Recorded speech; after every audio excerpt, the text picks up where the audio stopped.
સ્વાગત છે exam today પર મિત્રો 15 મે 2026ના રિલેટિવ કરંટ અફેર્સની ડિસ્કશન આ વિડીયોમાં આપણે કરવાના છીએ. તો છેલ્લે સુધી વિડીયો સાથે બની રહેજો. કરંટ અફેર્સ ઇમ્પોર્ટન્ટ ટોપિક છે, દરેક એક્ઝામમાં પ્રશ્ન પૂછવામાં આવે છે. ટોપિક પર આવીએ. ક્વેશ્ચન નંબર 1 છે, હાલમાં વિશ્વ કોકટેલ દિવસ ક્યારે મનાવવામાં આવ્યો?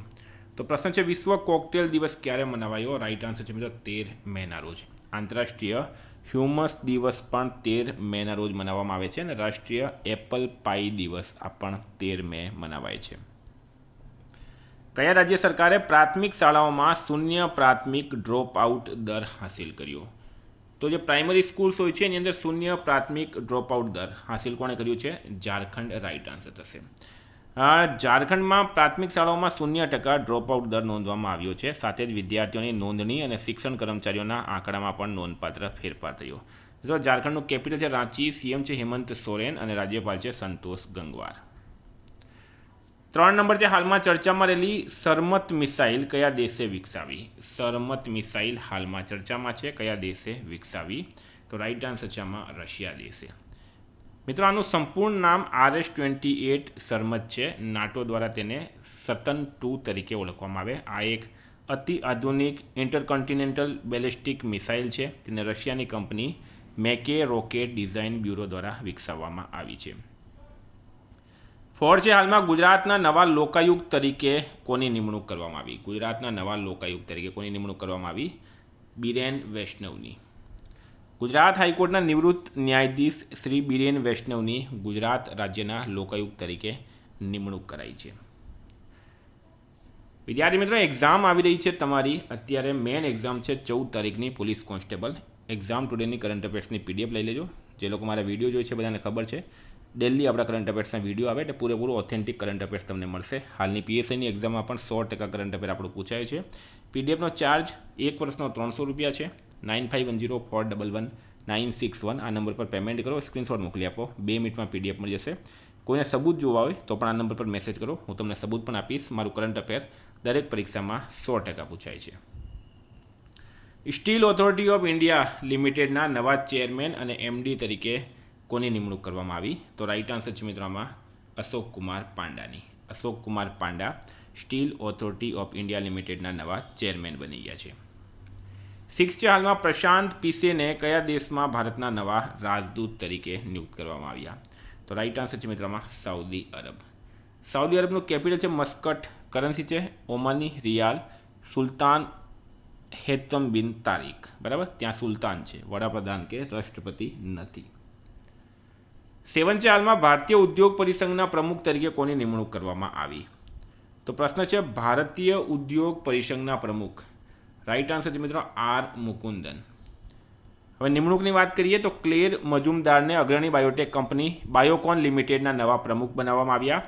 શશી શેખર વેમ્પતિને સેન્ટ્રલ બોર્ડ ઓફ ફિલ્મ સર્ટિફિકેશનના અધ્યક્ષ બનાવવામાં આવ્યા.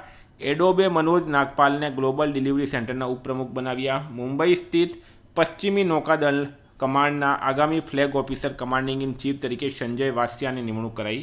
ભારતના ત્રીજા ચીફ ઓફ ડિફેન્સ સ્ટાફ તરીકે NS રાજા સુબ્રમણ્યની નિમણૂક કરાઈ. પ્રસૂન જોશી પ્રસાર ભારતીના નવા અધ્યક્ષ બન્યા છે. અનુપિંદર સિંહ ગ્રેવાલ NCLTના નવા અધ્યક્ષ બન્યા છે. હાલમાં કયા રાજ્ય સરકારે કમ્પ્રેસ્ડ બાયોગેસ નીતિ 2026ને મંજૂરી આપી? તો રાઈટ આન્સર છે મિત્રો મહારાષ્ટ્ર સરકારે. ₹500 કરોડનો ફાળો કરવામાં આવ્યો છે આની અંદર મહારાષ્ટ્ર સરકાર દ્વારા. આ કમ્પ્રેસ્ડ બાયોગેસ નીતિ શું છે? તો કૃષિ કચરો અને નગરપાલિકાના કચરાનો ઉપયોગ કરીને CBG ઉત્પાદન થશે. પબ્લિક પ્રાઇવેટ પાર્ટનરશિપ અને હાઇબ્રિડ એન્યુનિટી મોડેલ દ્વારા પ્રોજેક્ટ અમલમાં મૂકવામાં આવશે. ગ્રીનહાઉસ ગેસ ઘટાડવા અને સ્વચ્છ ઉર્જાને પ્રોત્સાહન આપવાનો ઉદ્દેશ્ય છે. હાલમાં સ્વપન સાધન બોઝનું 79 વર્ષની ઉંમરે નિધન થયું છે. તેઓ કઈ રમત સાથે સંકળાયેલા હતા? તો મિત્રો ભારતના પૂર્વ ખેલાડી છે સ્વપન સાધન બોઝ. એમનું હાલનું 79 વર્ષની ઉંમરમાં નિધન થયું છે. આપણે એમને શ્રદ્ધાંજલિ આપીએ. 10 છે, હાલમાં કિમ્બરલી પ્રોસેસ ઇન્ટરનેશનલ મીટિંગ 2026 ક્યાં આયોજિત કરવામાં આવી? તો રાઈટ આન્સર છે મુંબઈ ખાતે. આ બેઠક 11 થી 14 મે 2026 દરમિયાન યોજાઈ હતી. ભારતે 2026 માટે કિમ્બરલી પ્રોસેસની અધ્યક્ષતા સંભાળી. બેઠકમાં વિશ્વભરના પ્રતિનિધિઓએ કોન્ફ્લિક્ટ ડાયમંડ્સના વેપારને રોકવા અને કુદરતી હીરાના પારદર્શક તથા જવાબદાર વેપાર અંગે ચર્ચા કરી હતી.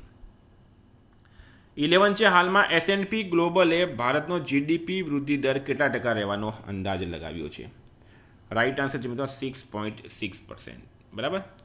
10 મે 2026ના રોજ મેક્રો ઇકોનોમિક અંદાજો અનુસાર પશ્ચિમ એશિયામાં ગંભીર ઉર્જા પુરવઠા સંકટના કારણે ભારતના નાણાકીય વર્ષ 2026-27ના જીડીપી વૃદ્ધિ દરનો અંદાજ ઘટાડીને 6.6% કરવામાં આવ્યો છે. હાલમાં હેમંત બિસ્વા શર્મા અસમના કેટલામાં મુખ્યમંત્રી બન્યા? તો રાઈટ આન્સર છે મિત્રોમાં 15માં. હેમંતા બિસ્વા શર્મા મૂળ કોંગ્રેસી છે મિત્રો. હાલમાં અસમના ભારતીય જનતા પાર્ટીના 15માં મુખ્યમંત્રી તરીકે કાર્યરત થયા છે. 2026માં સતત બીજી વખત મુખ્યમંત્રી તરીકે એમણે શપથ લીધા છે. દેશની પ્રથમ સંકલિત CCUS ફિલ્ડ લેબ ભારત ઇનોવેટ્સ 2026 હેઠળ ક્યાં શરૂ કરવામાં આવી હતી? IIT બોમ્બે ખાતે.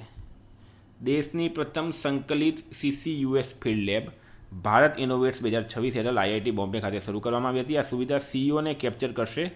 CO એટલે કે કાર્બન ડાયોક્સાઇડ, બરાબર, તેનો ઉપયોગ કરશે અને સુરક્ષિત રીતે સંગ્રહ કરશે. તેમાં દૈનિક કાર્બન ડાયોક્સાઇડ કેપ્ચર ક્ષમતા ધરાવતો સ્વદેશી પાયલટ પ્લાન્ટ સામેલ છે. હાલમાં UER2 પર ફ્રી ફ્લો ટોલિંગનું ઉદ્ઘાટન ક્યાં થયું? રાઈટ આન્સર છે મિત્રો આમાં મુંબઈ ખાતે, દિલ્હી ખાતે, બરાબર.